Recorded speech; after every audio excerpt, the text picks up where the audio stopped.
right, hello, you lovelies. It is almost September, which is just bananas. I'm a big birthday guy, and my birthday's in September, so as soon as it gets around this time of the year, my narcissism reaches new heights. So I'm really hope you guys are ready for it. Speaking of narcissism, I'm Coy Jandro. This is a show called Coycast. I'm a Bostonian who loves pop culture, comic books, and people, and I'm joined by someone much more humble than I, the ever graceful, the ever grateful, the ever lovely Jake Lloyd Bacon. Hi, Coy Jandro of Coycast, at Coy Jandro on social media, Coy_Jandro on Letterboxd. Make sure you're following him on TikTok for all sorts of fun goodness. If you haven't caught some of his footage of his recent escapades, then you are missing out.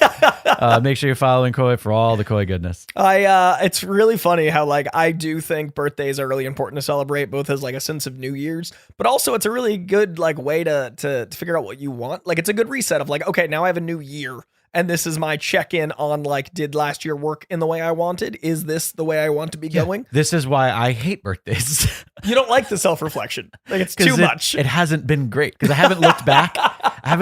And been accomplished check But it marks. always feels like a new time to accomplish. Yeah. That year didn't go well, so look at this new clean slate. Yeah, tell me how you feel when you're 40. I'm turning 34 this year, and it is mid-30s, and that feels definitely markedly different than early 30s, but I can't tell how much of that is pandemic or not, because I didn't really get to have an early 30s.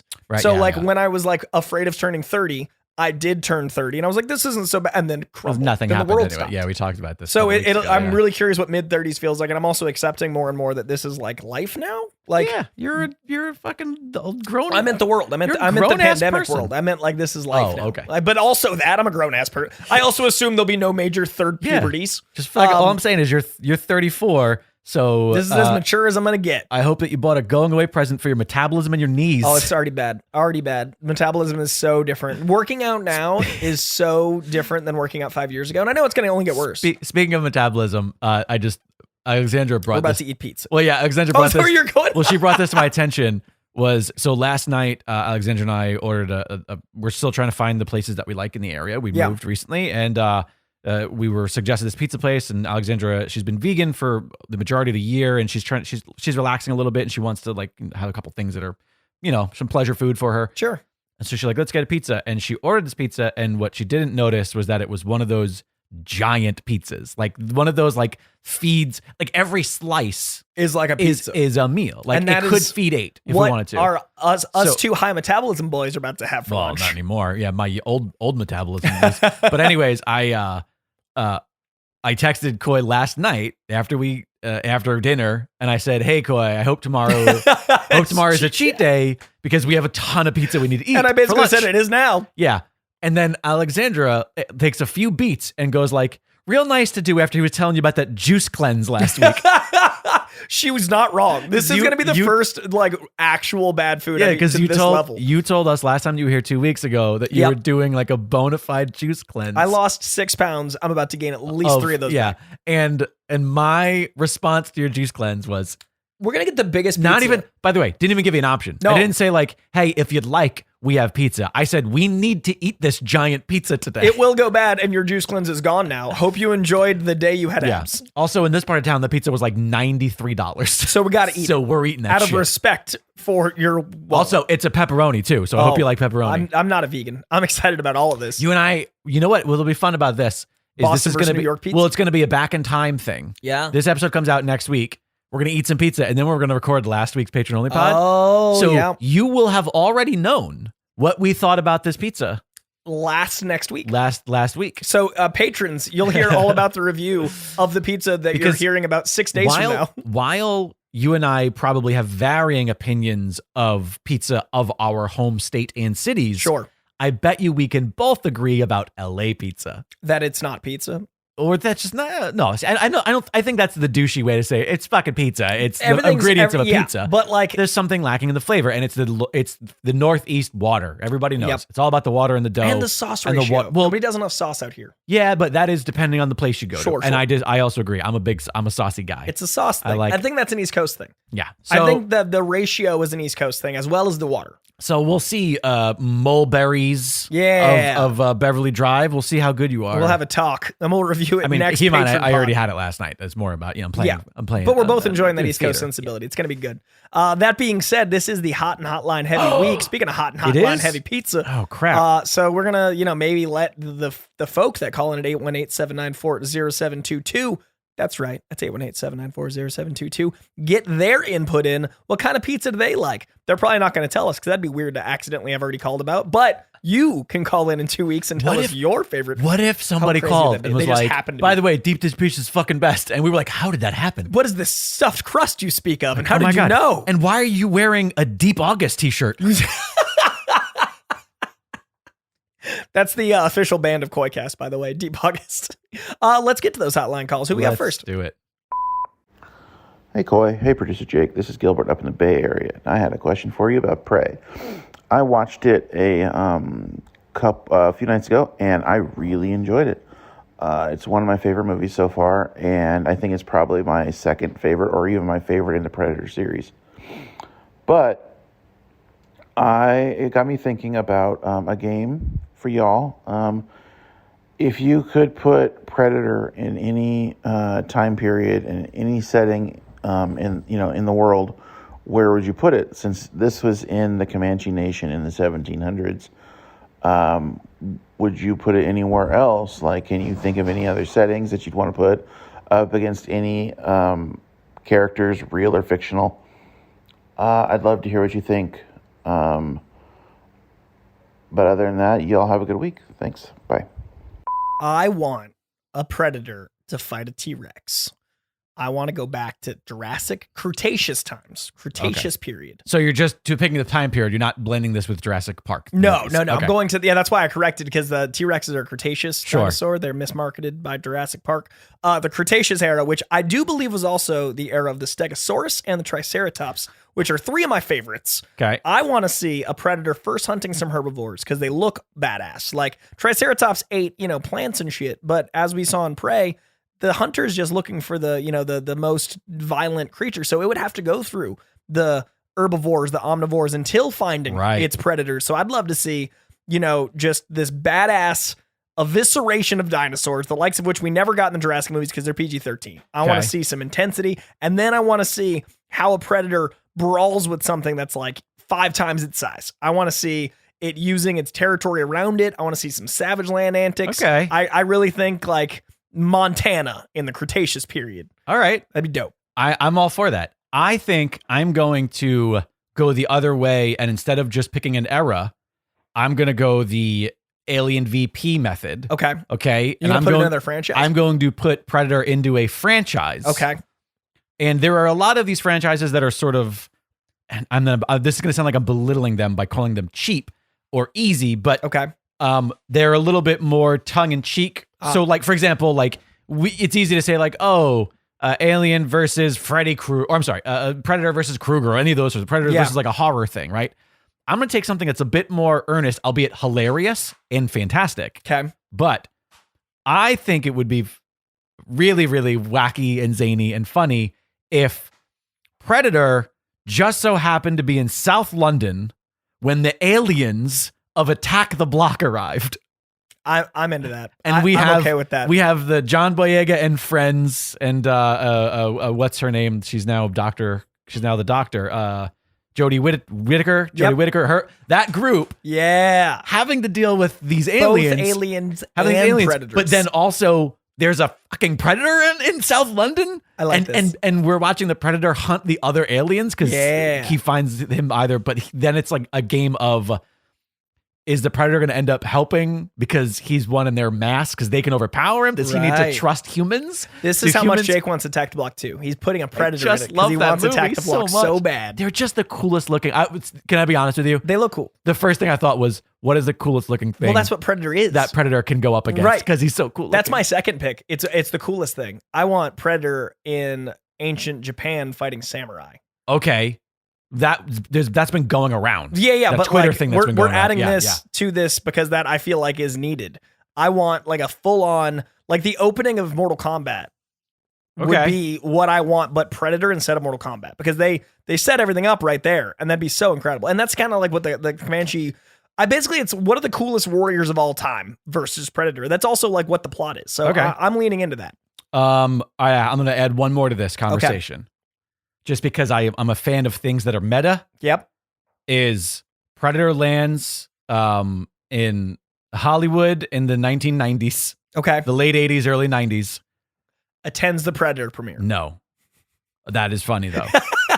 But the person who discovers that Predator exists is, while shooting on location, is Jean-Claude Van Damme. Oh, I love this. The person who Was originally supposed to play in the Predator suit. And Jean-Claude Van Damme has to take down the Predator. I love that you on just a film wrote, set. On a film set. For like a crappy Jean-Claude Van Damme action movie. I love that you just made Last Action Hero. Oh my God, you're right. But yeah, you're right. With That's Predator, ironically. There it is. Also, Answers. Predator fighting Jesus. I want to go to the year 0, and I want Predator versus JC. I want to know what that was like. I want him taking out apostles, maybe walking through the desert. You made it weird there. I'm at thinking the of end. historic figures, man.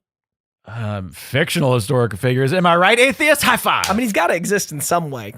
Obviously. God, I don't even know how to respond to that. We're going to move on. Hey, Coy. Hey, Jake. I was listening to the pod, and I heard you guys are burnt out, and I thought I'd call and say how much of the Koi Catch fan base, how much we appreciate everything you two do, how much work we know you put in and the extra mile you go. Jake, you've been a stud ever since I've gotten to hear you and know you and all that. And Koi, man, I don't know if you remember, but 4 years ago, almost 4 years on September 22nd, my mom passed, and you didn't have to, but you literally video called me, and it meant the world. I was already a big fan before, but I became an even bigger fan. And I just want you guys to know that everything you're doing, you are putting great content out for us, and we all appreciate it. All right, guys, have a good one. It was just so nice. That was Thank you, former man. gift horse, unpunchable gift horse Jacob Wood. Yeah, dude, I totally remember that phone call. That was, yeah, I feel like that was 4 years ago. That phone call was so incredibly sweet that it almost feels like he's trying to cover his tracks. From what he did to us. Because did you see his tweet? No. About the follow-up? Uh-uh. So Coy made us watch American Psycho 2. Yes, he did. Jacob, You said I'm sorry. I was like, I wouldn't do that to you. No, Jacob made us watch American Psycho 2. Yep. He then tweeted at us afterwards saying, by the way, I've never seen it. Jacob.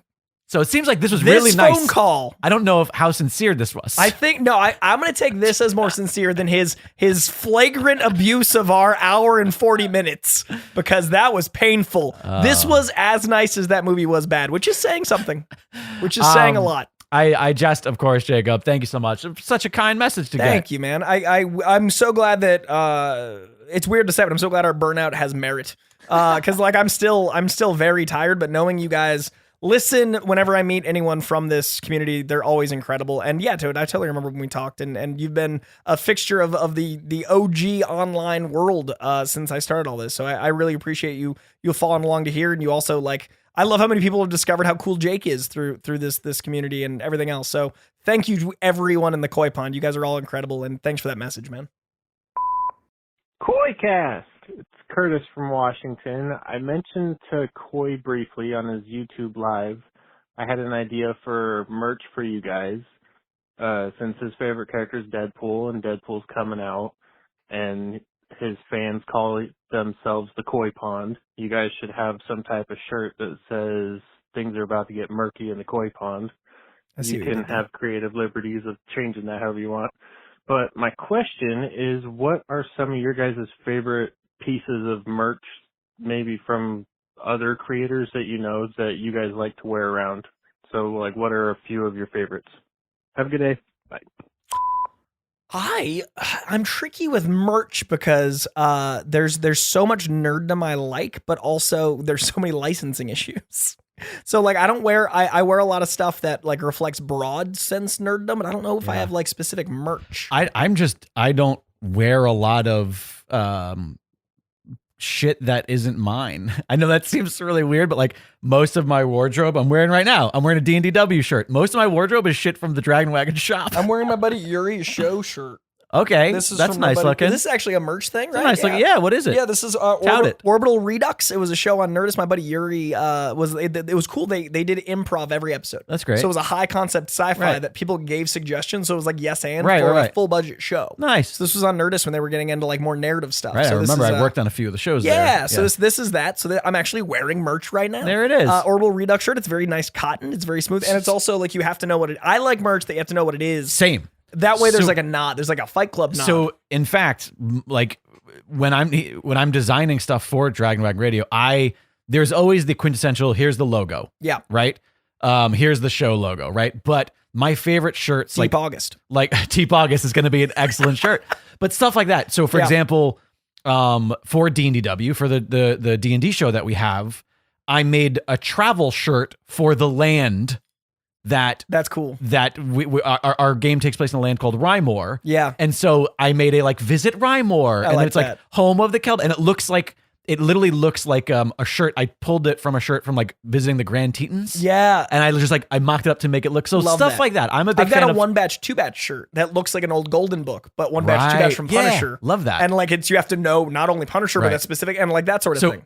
I love a logo for a fictional company. Yep. I hate it when there is the name of the property listed. Because then you Ruins negates everything. the whole thing.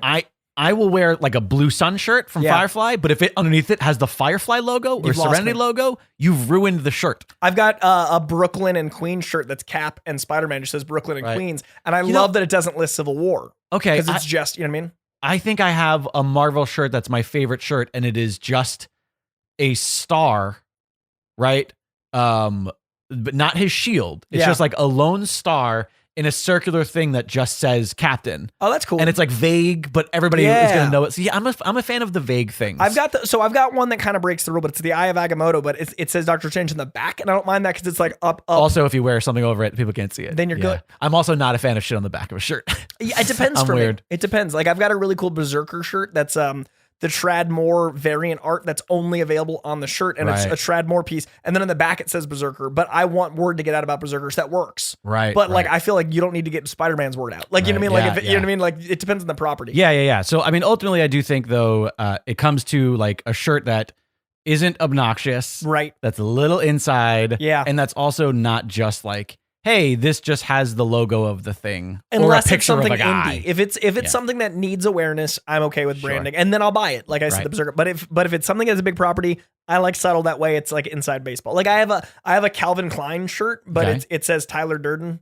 Oh, Like, okay. So it's like a play on the whole Sure, like yeah. subplot. That I'll do. I like it. All right, what do we got next? Coy, producer Jake. It is Travis from Florida again. Quick thing. It just popped in my head as I was thinking about this. These movies were originally distributed by Paramount. Like Iron Man 1, 2, Incredible Hulk, Thor, Captain America, the First Avenger, maybe even Avengers. It sprang into my question. Sprang a question in my mind. And follow me on this. What if Disney didn't buy Marvel? Having everything else follow through as it did, would these be strictly on Paramount Plus? And then still having things lapse over, like Daredevil and Punisher, after the Netflix series. What if? What would happen? You know, where could this have gone should things have deviated from the norm? That is my what if I pose to you and producer Jake, because it is interesting to think about.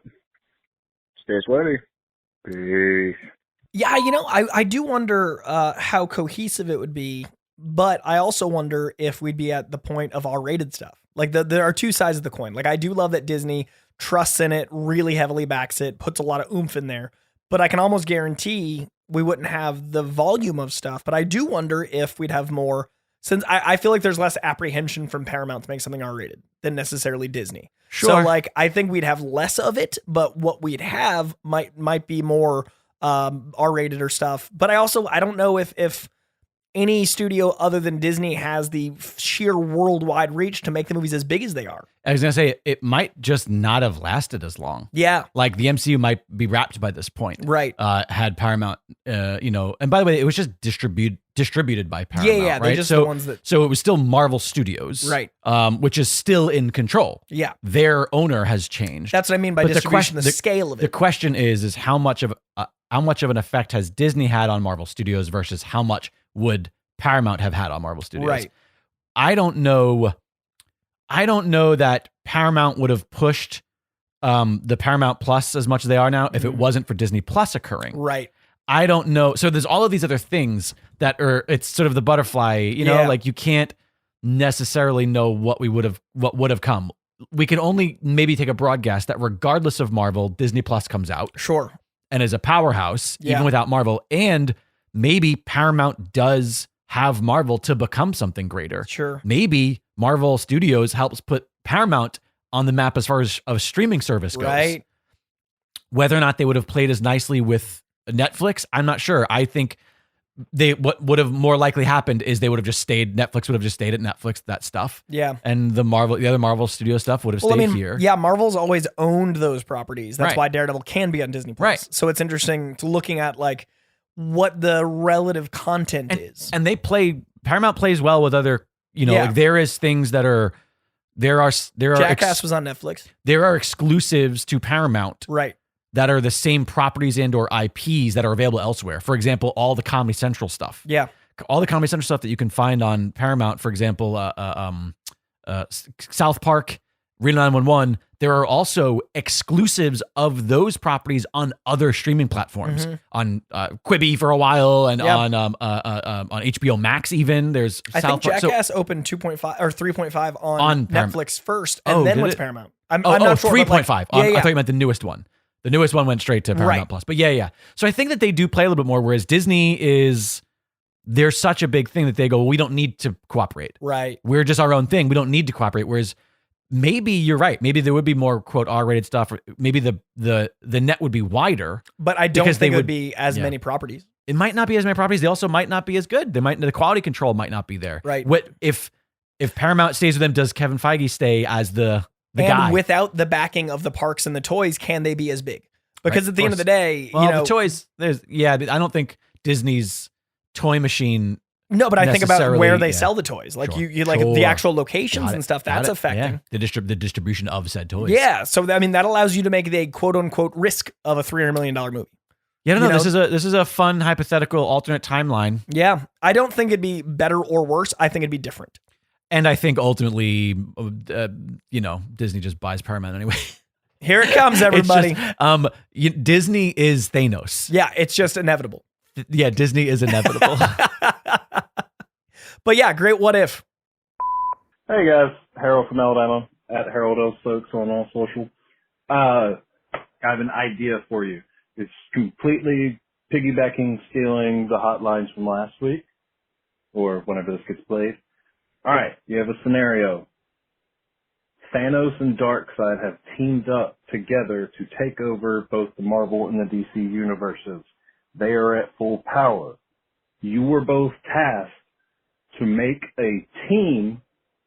You can decide the number. Not gonna like lock you in to say the 6 Avengers or whatever 7 Justice League members. You were tasked to make a team to stop them. Your caveat is it has to be legacy characters. So no Steve, no Bruce Wayne, no Kal-El. It has to be legacy characters, and they're teaming up to stop the combination of Darkseid and Thanos. It's just them two. They don't have their armies. Thanos doesn't. You can decide whether Thanos has the Infinity Gauntlet. I don't, because that could make it unfair, but Darkseid himself is kind of unfair. So you can decide that. Your task is to make a team to defeat them. I'll hang up and listen. Okay, yeah. So I say Thanos does have the Infinity Gauntlet and Darkseid is there, so it doesn't matter who we pick. I also love that you mid-sentence were like, I don't know how I want this to go. I'm a little confused. It's another one of our fun drafting games, but would he like us to each draft a team of our own, or are we collectively? I think we're it sounds more like a collaboration. Like we need to figure out who beats them. Because they're collaborating, we should collaborate. And then what are the stakes? Does the audience then tell us on Discord that we're wrong? Probably. Okay, I think great. those are the stakes. So business as usual. Yeah, this is just, we're wrong. This is the internet. This one is tougher for me because I don't read a ton of legacy characters. So Miles Morales, the familiarity isn't there. I'm going to go to kick it off. We need one of my favorite characters that doesn't get nearly enough love. The great Con-El, Superboy. Okay, yeah, I was going to say, Superboy. this is kind of what we need. Like, we just need giant powerhouses. Yeah. We need to pick as many powerhouses as possible. And I'm starting with the powerhouse to fight Darkseid. I'm going to go with the son, the clone of Lex Luthor and Superman. And I'm going to kick us off with Con-El. I am the Captain America gif right now. I get that reference. I understood that reference. Okay. He's also Leo pointing. So who else is sort of a cosmic? Here's my question. Technically, I'm gonna win on a technicality here. Captain Marvel, Carol Danvers. 100%. She totally is a legacy character. Because she's not Marvel. She's not. Yes, yeah, exactly. Correct. Brie Larson. I mean, not Carol. Yes, the character that Brie Larson plays. Yes. Yeah, Captain Marvel. Great choice. Because it's not that's legacy. It's not Marvel. It's not. And we need her. I'm gonna go cosmic as well, but I'm gonna go space cop. I'm gonna go another of my favorite characters. Actually, I'm noticing right now I like a lot of legacy characters when they do them right. Kyle Rayner.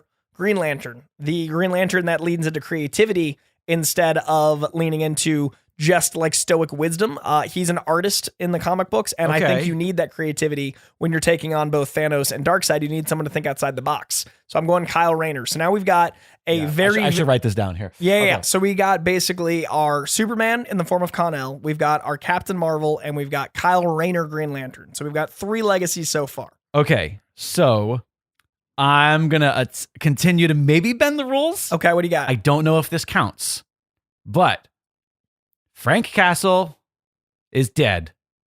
Makes a deal, comes back, Cosmic Ghost Rider. Technically, he's not the Ghost Rider that... And that's also not the Punisher. You know, it's a stretch, but I'm going to take it. Donny Cates is Cosmic Ghost Rider. Great character. Co-signed. Because I'm trying to think of people who actually have a fucking chance here. Right. Yeah, you need the biggest powerhouses. No offense to Miles Morales or the clones of Spider-Man, but... Yeah, Miles Morales is like a character. I love you. I love you, but he's not fighting Darkseid and Thanos. And like, come on. Okay, so... Cosmic Ghost Rider. Okay. That counts. So let's go. We got 2 to 3 more characters if we're keeping to the OG Avengers or... Well, we'll do 4 each, so we got cool. 8. So we'll have 8. I like that.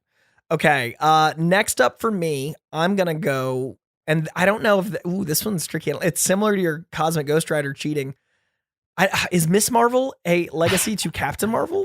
Yes. Right? Yeah. Okay, don't you think so? But she's not a legacy Miss Marvel. You're right, though. Do you know what I mean? Like she just named herself after. She's like, okay, I'm not going to let that one be a thing. That one doesn't seem legacy enough. I mean, I don't know. I don't know what counts.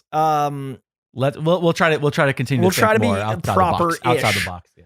It's not easy because legacy characters are okay. I'm gonna go with the legacy Nova, young Nova. There's a we did this once recently because you told me about this. I'm not familiar. The young kid that is Nova now is named after the Richard Rider of your. Got it. So. I do believe his name. I don't know him as well as like the other, Marvel characters, but that guy. Okay, New Nova. I'm gonna get his name before we move on, but while I'm looking, New Nova. Alrighty, I'll make it easy. Boom, Wally West. Oh, that's a great one. Sam Alexander, by the way. Sam Alexander, New Nova, and Wally West. Okay, so that's 3 each. So we got our last one. It's not easy. No, this is really tough because legacy characters are generally shades of their former selves. And we need them to be OP. And again, same thing, like Sam Wilson, great, love him, fantastic. Yeah. Is he going to do... I mean, and one could argue, well, Captain America fights Thanos. I'm like, yeah, but not and Darkseid. Is it enough? Because like Kate Bishop is not going to do well. Just like Miles Morales, those are both street level. Right, yeah.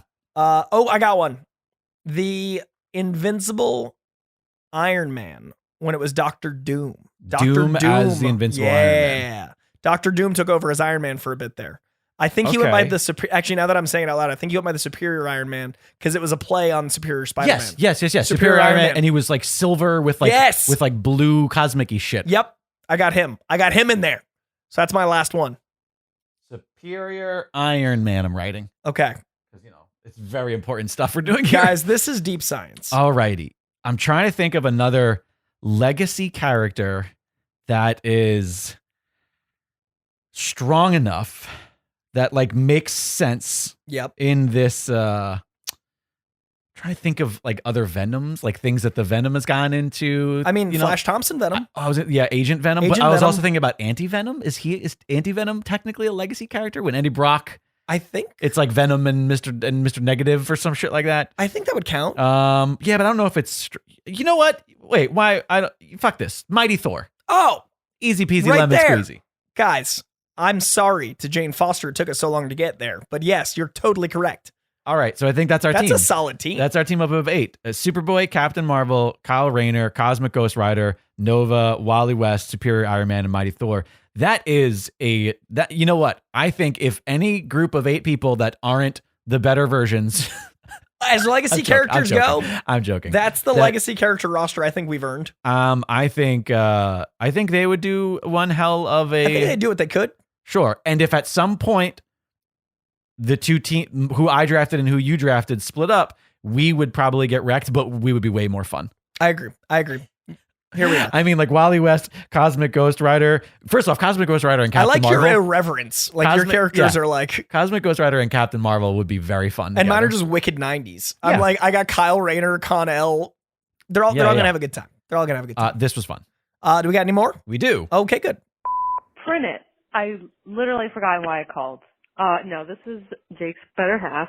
We're sitting here playing in Avengers Infinity War Thanos Rising, and a song came on from the end scene of Endgame. I don't remember what it's called, but it's when Cap and Peggy have that tender kiss. And what came to mind is I'm curious if what Coy / what the world thinks of whether or not when Captain America got super serum, did his sperm also get super serum? Oh. And therefore, are these kids in this like new timeline or whatever, or new history for him? Are they susceptible to his old genes, or are they super serum genes? This is my question. Goodbye. Okay, so this was last night. We were sitting at our table playing Thanos Rising, the cooperative, very fun cooperative tabletop game I just got yesterday. We were playing it, and out of nowhere, like the song comes on, and I'm in the middle of a turn, rolling dice and trying to recruit people and beat Thanos' army, much like our game. Yes, and she just says, "So do you think that his kids are a little like wiry, scrawny nerds, or are they also super soldiers?" I think they're super soldiers. And this is my favorite question. Okay, no, I'm all about that. Now that we know that Captain America fucks, we have learned recently. We have in canon the Captain America fucks.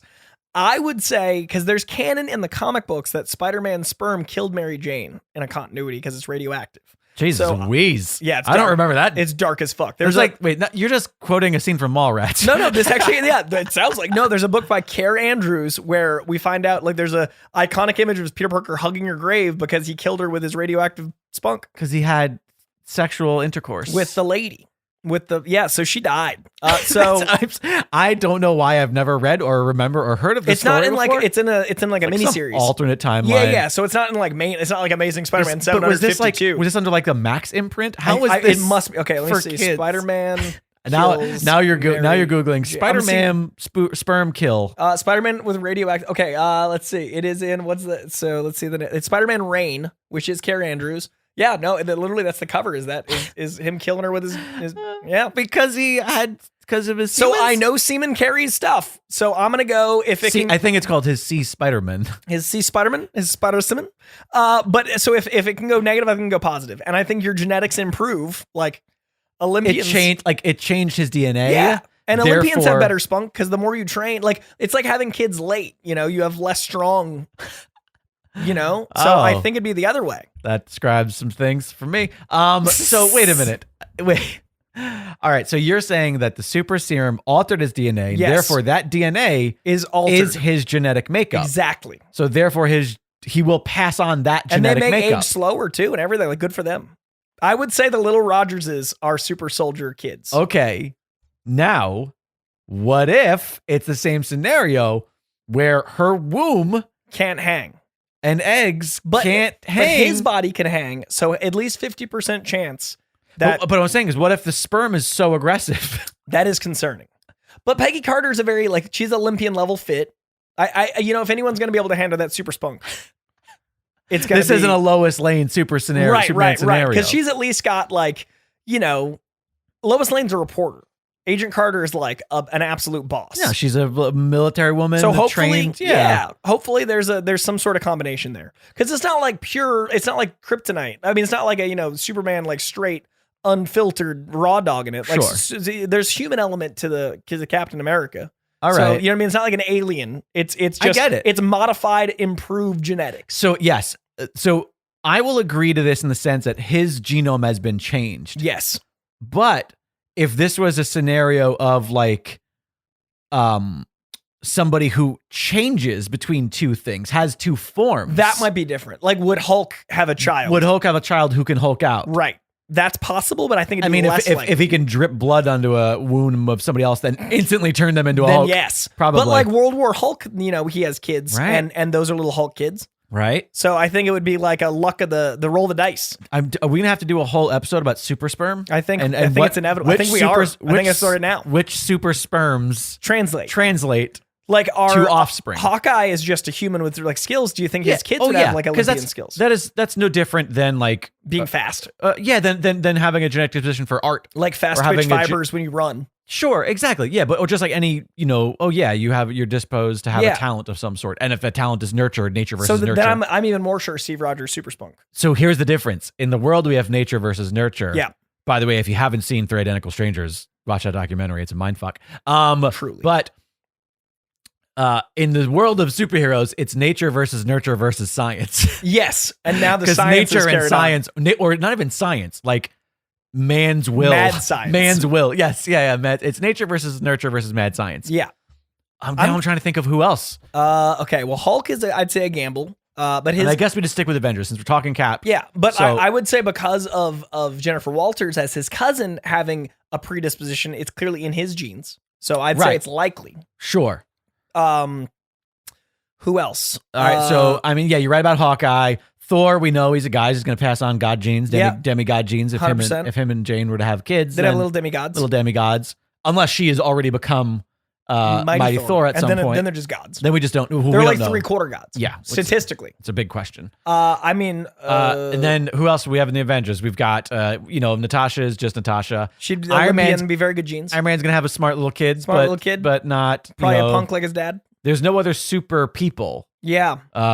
Can Vision have children? He cannot. We've learned this. Well, I mean, depends on the continuity. Depends on the Earth. Depends on the multiverse. Right.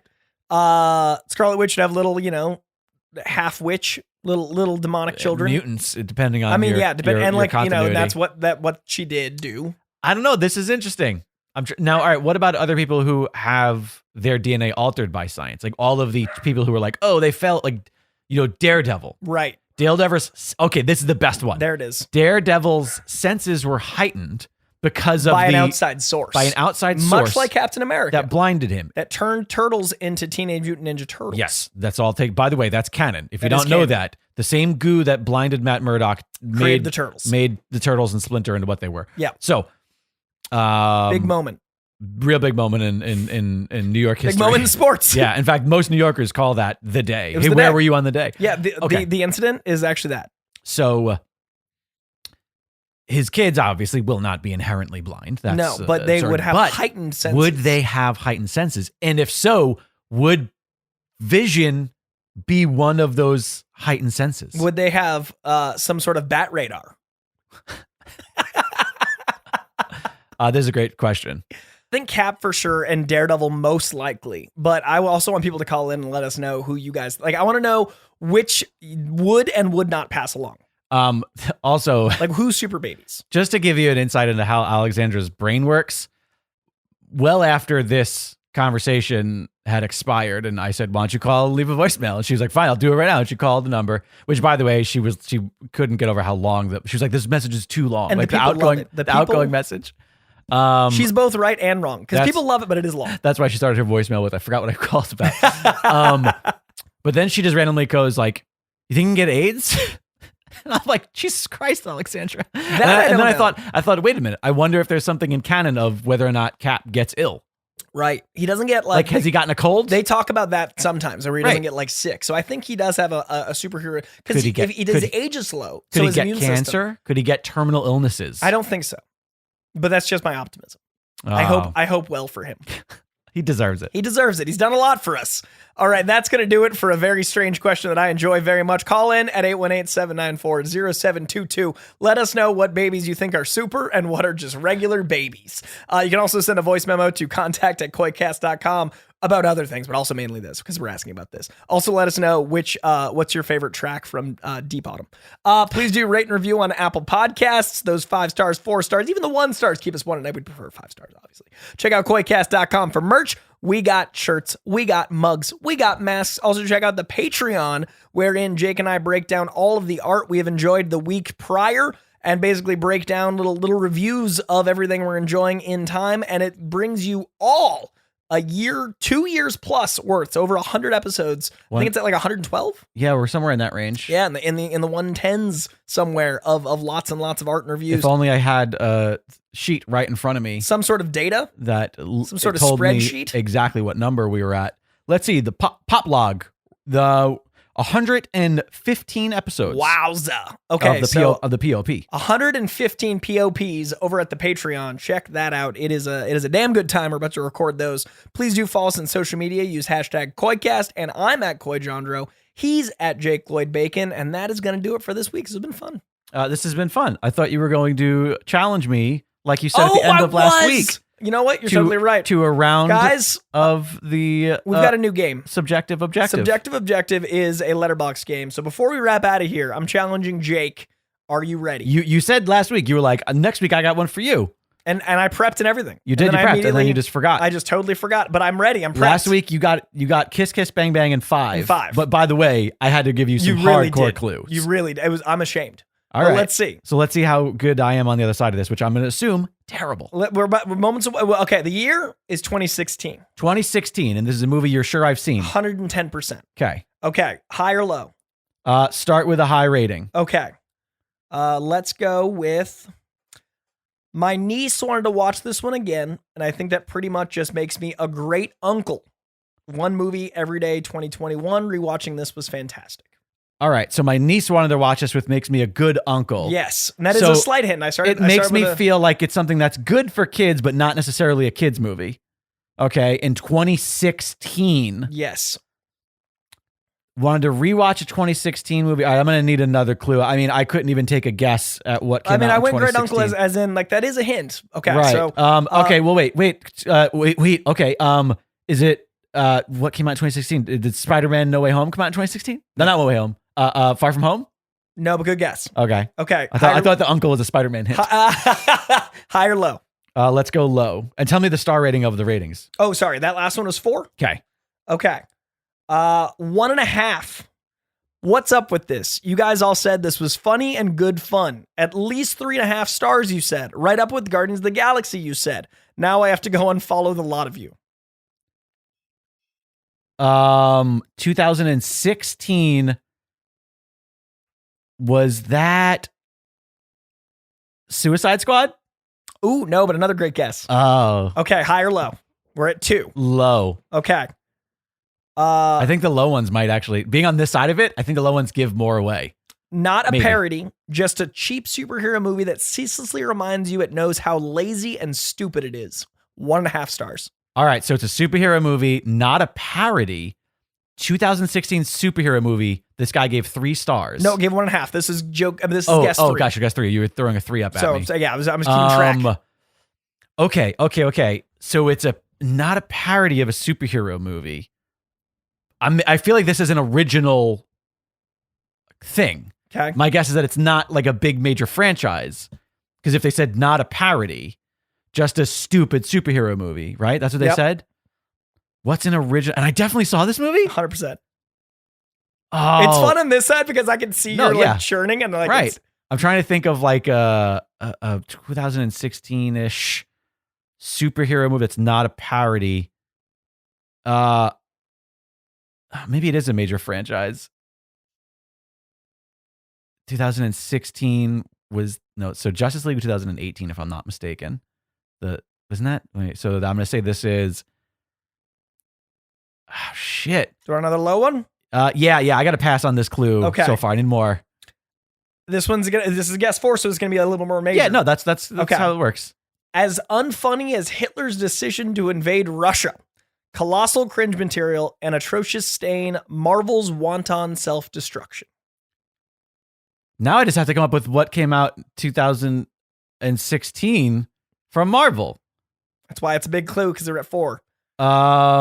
They said it's just, somebody said that people said this was just as fun as, someone said, I think this is just as fun as Suicide Squad, which makes you think it's a group film from 2016. What phase are we in? People are screaming at me right now. It's so much fun. Isn't it hard? I'm going to say Ant-Man? Nope. All right. Before we continue. Okay. I just got a text message from the other room. Okay. That says, ooh, I think I know. Alexandra, would you like to come join us and try to Do you want guess? to do a celebrity shot? All right. Considering you've already been featured on this program once.